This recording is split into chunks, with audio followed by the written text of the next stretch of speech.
They say the truth sets you free, but for me, the truth became a prison. My name is Clara Rivers. And a year ago, I made the worst mistake of my life. I cheated on my husband. Ethan was the kind of man every woman dreamed of, gentle, loyal, and endlessly patient. But life has a cruel way of testing love. When his company began to crumble, so did he, and so did we. Nights that were once filled with laughter became silent. Conversations turned into nods. And our bed became a cold battlefield of distance and regret. That's when I met Liam. He wasn't supposed to mean anything. Just a client, someone who listened when Ethan stopped hearing me. He smiled like he could fix everything broken inside me. And I, like a fool, believed him. It happened on a Thursday night. A few drinks. Too many tears. And a decision that would haunt me forever. The next morning, I came home to find Ethan gone. His clothes. His wallet. His wedding ring. All missing. No note. No explanation. No goodbye. At first, I thought he just needed space. Maybe he'd show up after a few days. But days turned into weeks, and then the police stopped calling back. That's when I hired him, a private investigator named a man with eyes that looked like they'd seen too many broken people. He didn't judge me. Didn't ask for details I couldn't bear to say. He simply nodded and said, "If your husband doesn't want to be found, Mrs. Rivers, that means he's either hiding or running from something." Those words echoed in my head for days. Was Ethan hiding from me, or from what he discovered? Calvin searched everywhere: hotels, airports, rental records, even security footage from Ethan's office. Nothing.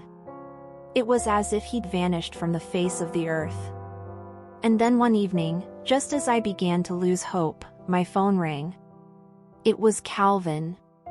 His voice was low, uneasy. He said, "Clara, I found something.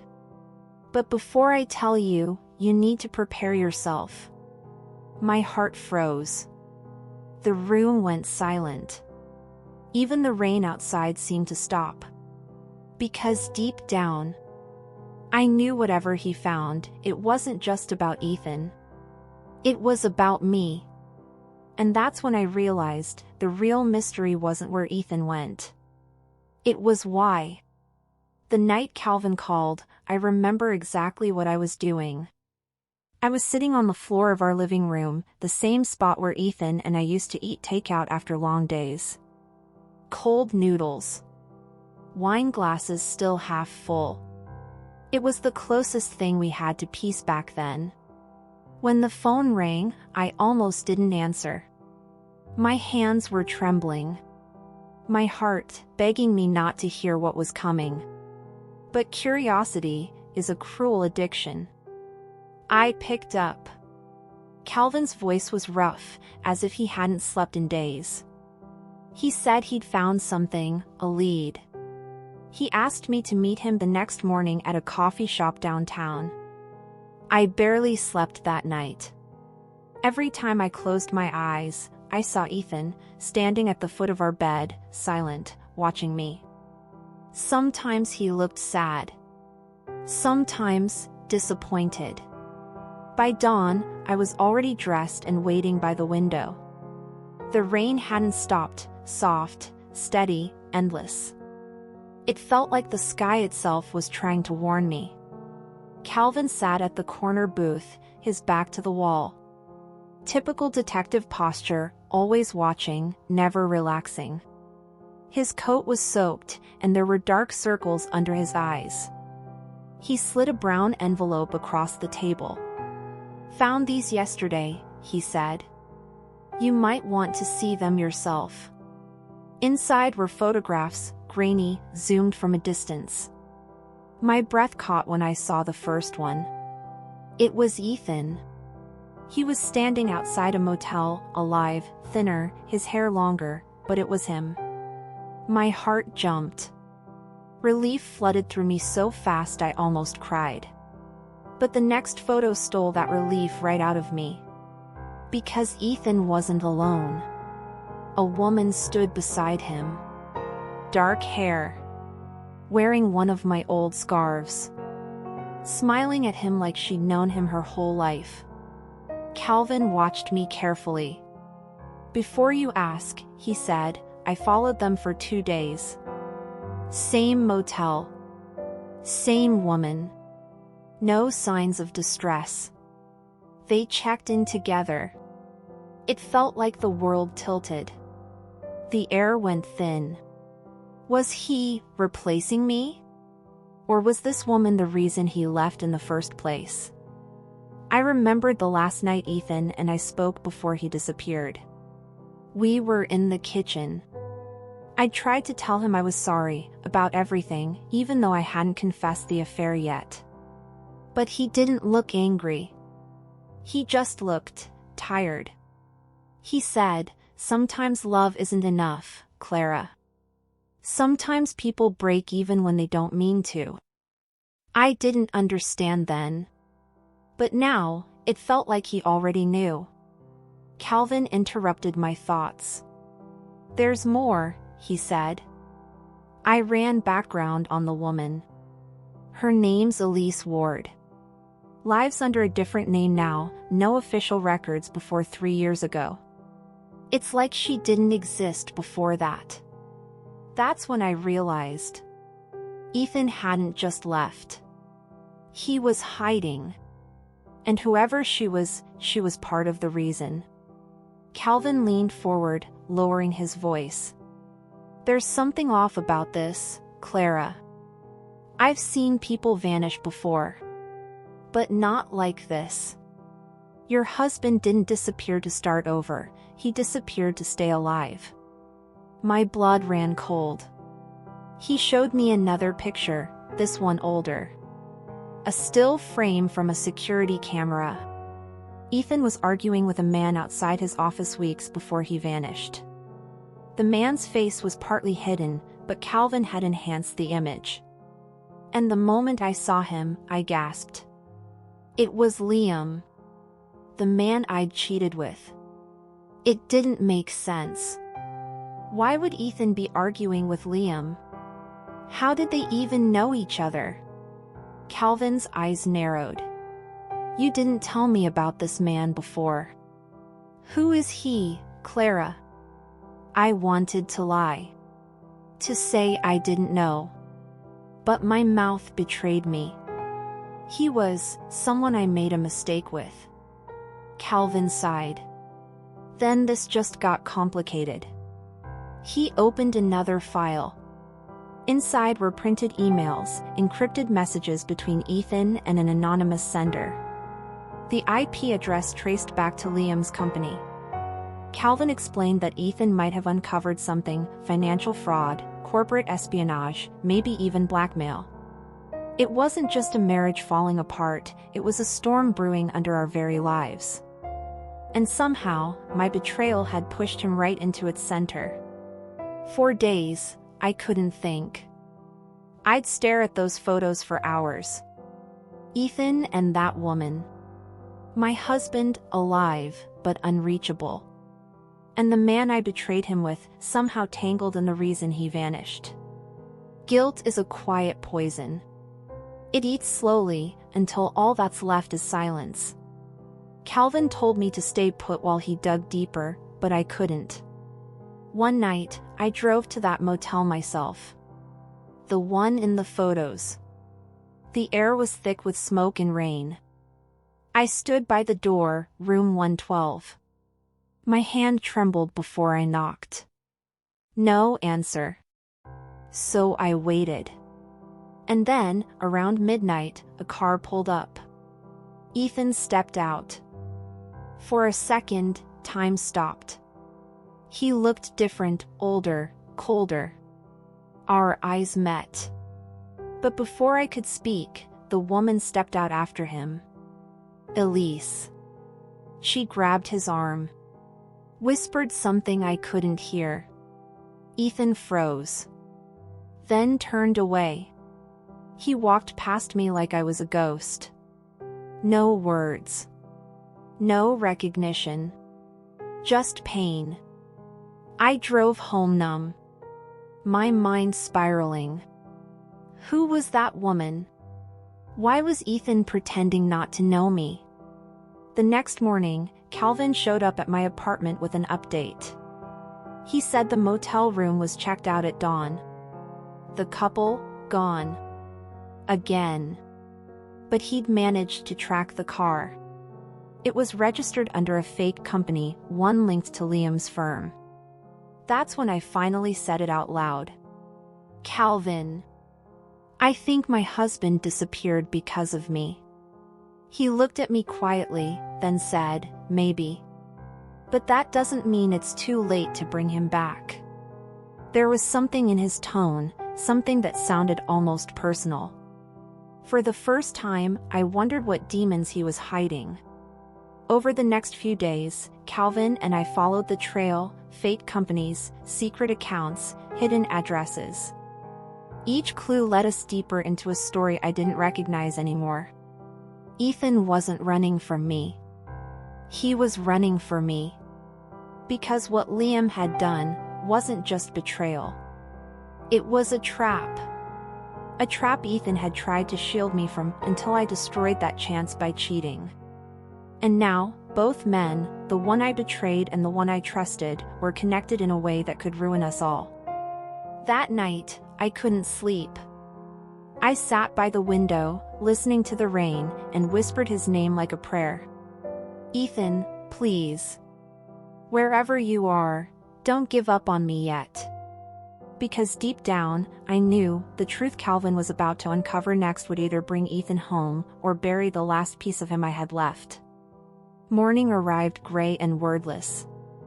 The city moved outside my window like a tired machine, unaware that my life was splitting apart piece by piece. Calvin hadn't called in 2 days. The silence pressed harder than the rain ever could.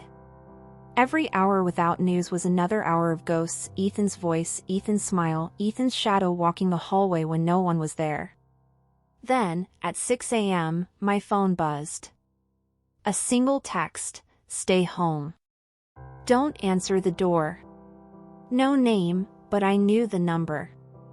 Calvin. Before I could reply, there was a knock. 3 sharp taps. Slow. Deliberate. I froze. I didn't move. Whoever it was waited, then slipped something under the door, an envelope. No sound of footsteps leaving. Just silence. Inside was a single photo. Ethan again. But this time, he wasn't with the woman. He was standing in front of a warehouse at the edge of the docks, looking directly at the camera. Eyes wide. Terrified. Written across the back, in red ink, stop digging. Fear has a sound, it's the quiet hum in your ears when you realize you're being watched. I called Calvin, but his phone went straight to voicemail. I left a message that was more breath than words. Then I did the one thing I promised him I wouldn't, I went out. The docks were an hour away. I drove without music, without thought, without air. When I arrived, fog curled around the streetlights like smoke from a dying fire. The warehouse stood alone, its sign rusted, its doors chained but slightly open, like someone had forgotten to finish locking it. I stepped inside. The smell hit first, metal, salt, and something old. In the center of the floor was a chair. And on it, a phone. My phone. The one I'd lost the night Ethan disappeared. It vibrated once, lighting up the darkness. A video message. I pressed play. Ethan's face filled the screen. Pale. Exhausted. His voice a whisper. Clara, if you're watching this, it means I failed. Don't trust Calvin. Don't trust anyone. Leave the city. The video cut to black. For a full minute, I couldn't move. Every thought collided with another. Don't trust Calvin. The words echoed, twisting in my mind like barbed wire. Could Ethan have meant something else? Or had I walked straight into a trap built by the man I'd hired to save me? I stumbled out of the warehouse, scanning the empty street. That's when I saw him, Calvin, standing by his car across the road. He didn't wave. Didn't shout. Just watched me. And when a truck passed between us for half a second, he was gone. The next days blurred. Messages deleted themselves. Calls disconnected. I started seeing the same car parked near my apartment every night. Someone was watching. I kept replaying Ethan's video, frame by frame. In one corner of the shot, behind him, I noticed something small, an emblem painted on a wall. A circle split by a line. Calvin had shown me that symbol once before. It was the logo of an old tech firm called Avenir Systems, Liam's company. That was the connection. Ethan wasn't hiding from me. He was hiding from them. I broke into Calvin's office that night. His desk was spotless, too spotless. Drawers locked. Files gone. Except for one. A folder labeled Rivers Case, Asset Return. My stomach twisted. Asset? Inside were surveillance photos of me. Not Ethan, me. Every place I'd been for the past month. Dates, times, notes in shorthand. And a letter. Transfer confirmed. Subject unaware of operation. Maintain psychological distance until retrieval. The signature at the bottom wasn't Calvin's. It was Liam Harris. It hit me all at once. Ethan hadn't vanished because of my betrayal. He'd vanished because of what I'd stumbled into. Liam hadn't been a lover by chance. He was part of something bigger, something that had been using me, using us both. The guilt that had been choking me turned into something colder. Rage. I left the office with the file under my coat. The city outside was asleep, but the shadows weren't. Every reflection in every window felt like eyes. At home, I spread the documents across the floor. Hidden accounts, coded messages, payment transfers. And then, another name kept repeating. Rivers. At first I thought it meant Ethan. But some of the transactions were dated years before I even met him. There was another Rivers. A sister? A clone? No. Something worse. I found an old article archived online, Avenir Systems experimenting with identity reconstruction technologies. Artificial profiles, deep behavioral conditioning, memory mapping. Ethan hadn't been running from a crime. He was the crime. He'd been built, or remade, by them. And Liam? The handler assigned to keep him functional. When Ethan discovered the truth, he ran. When I got too close, Liam was sent to control the situation. By seducing me, by breaking us apart, he drove Ethan out of hiding. Everything inside me wanted to scream, but instead I laughed. A quiet, broken laugh that didn't sound like my own. I thought the worst thing I'd done was betray my husband.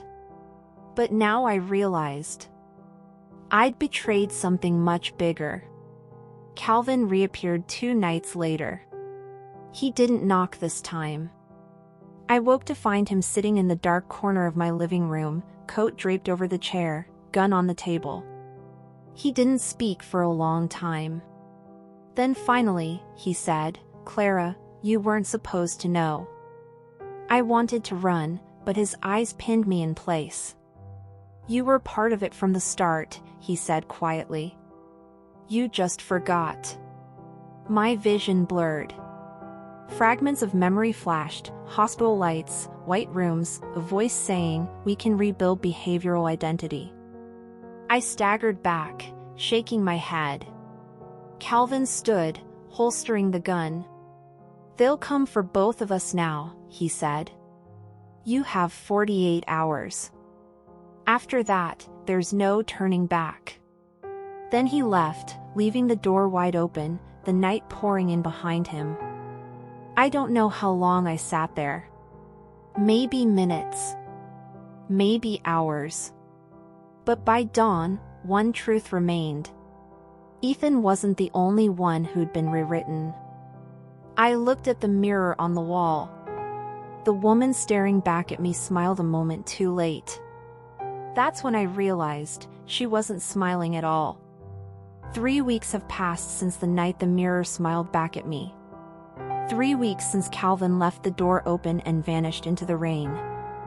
I live under a different name now, Clara Rowe. A name that tastes like someone else's mouth. Fake ID, fake lease, cash only. Every time I sign it, I wonder if I'm forging my own ghost. I sleep in a tiny flat above a laundromat where the machines never stop. The constant whir covers the sound of my breathing, and maybe that's why I chose it. Ethan's video still plays in my head at night, the moment he warned me not to trust Calvin.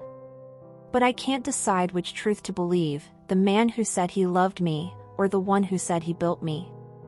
I've been following breadcrumbs, encrypted emails buried in Calvin's old files, half-deleted records from Avenir systems.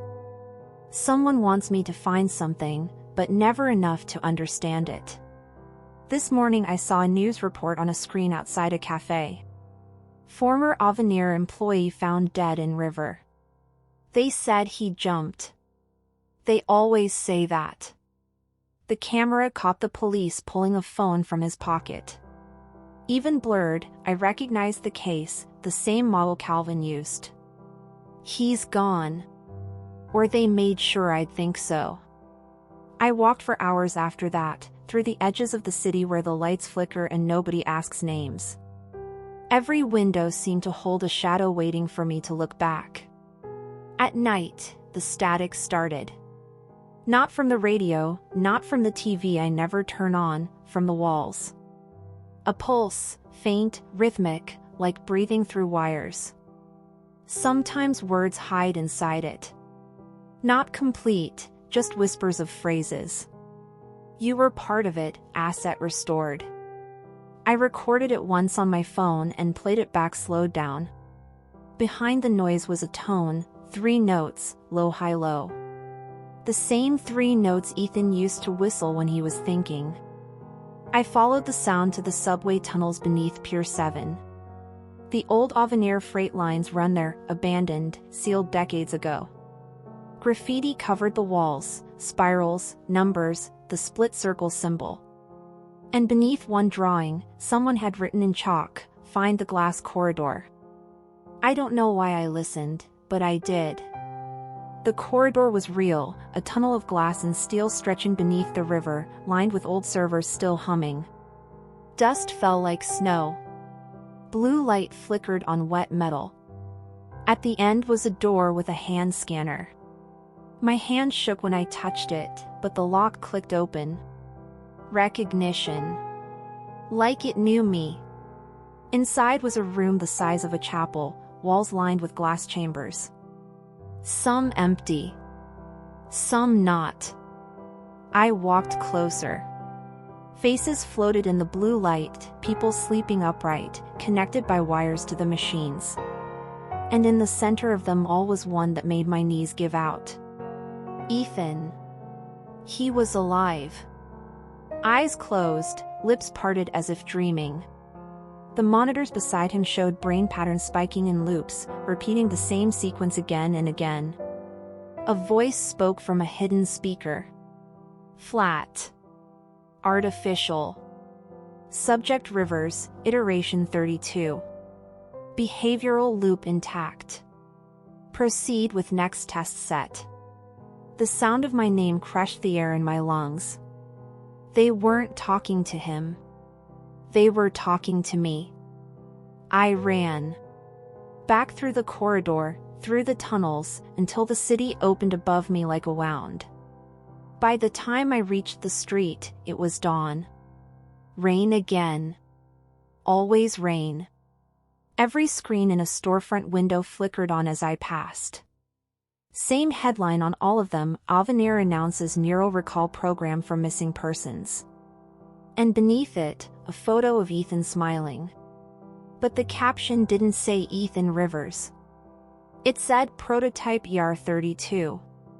That's when I understood. Ethan hadn't been rebuilt once, he'd been rebuilt over and over. And every time they reset him, they reset me too. Two lives looping in a story neither of us wrote. The machines in that room weren't keeping him alive. They were recording the way we loved, the way we broke, and the way we begged for forgiveness so they could teach someone else how to feel. I don't know who built the first Clara Rivers. Maybe she was real once.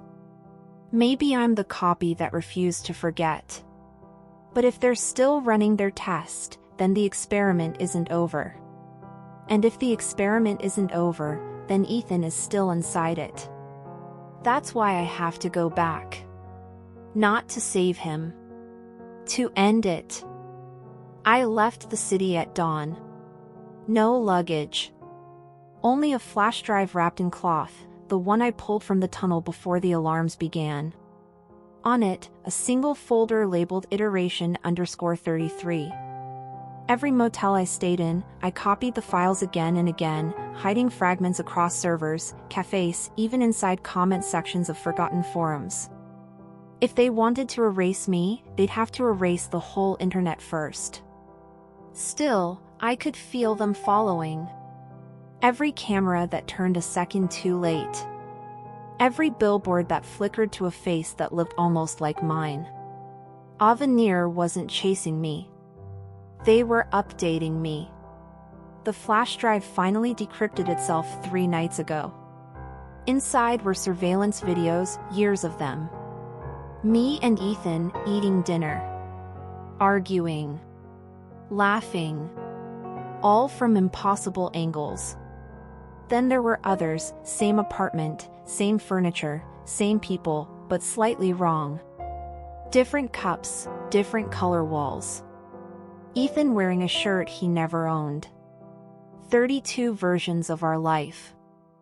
32 rehearsals of heartbreak. And every file ended the same way: Ethan disappearing through a door, and a woman whispering, "Reset." I traced the server IP to an address outside the city, an industrial zone fenced in with rusted metal and silence. The Avenir logo still hung crooked on the gate. I told myself this time I wouldn't run.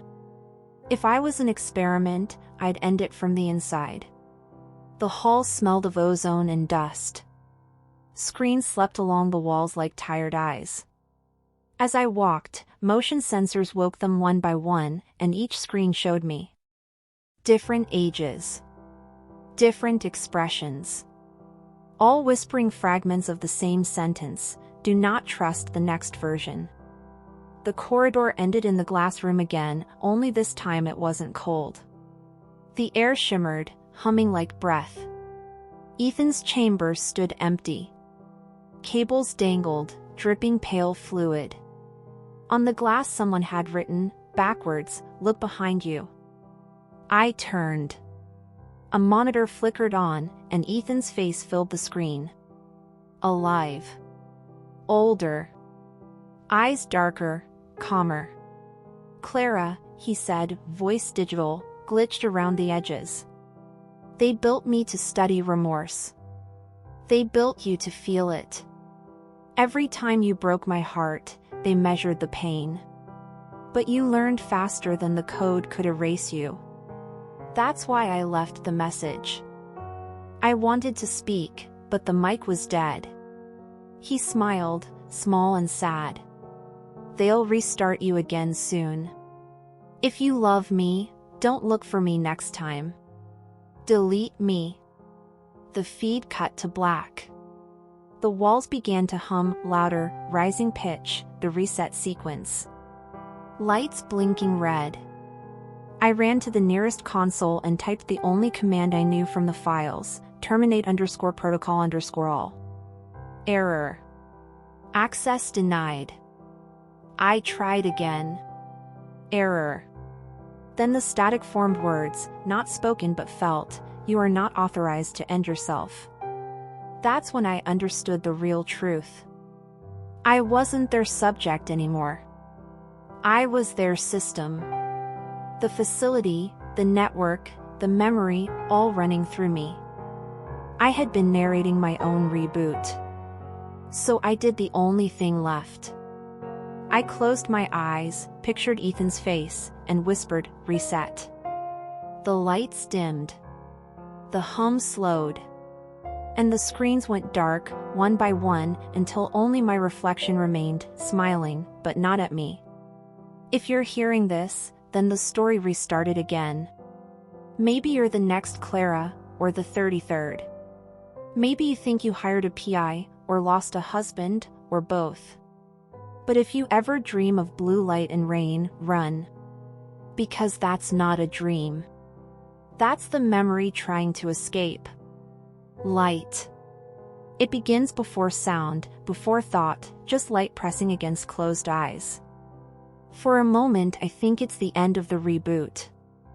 Then I realize I'm breathing. The air tastes like rain, but it's warm.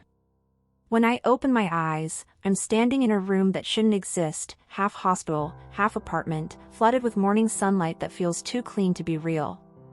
A clock on the wall reads 7:32 a.m. Its second hand ticks, then hesitates, then repeats the same second again.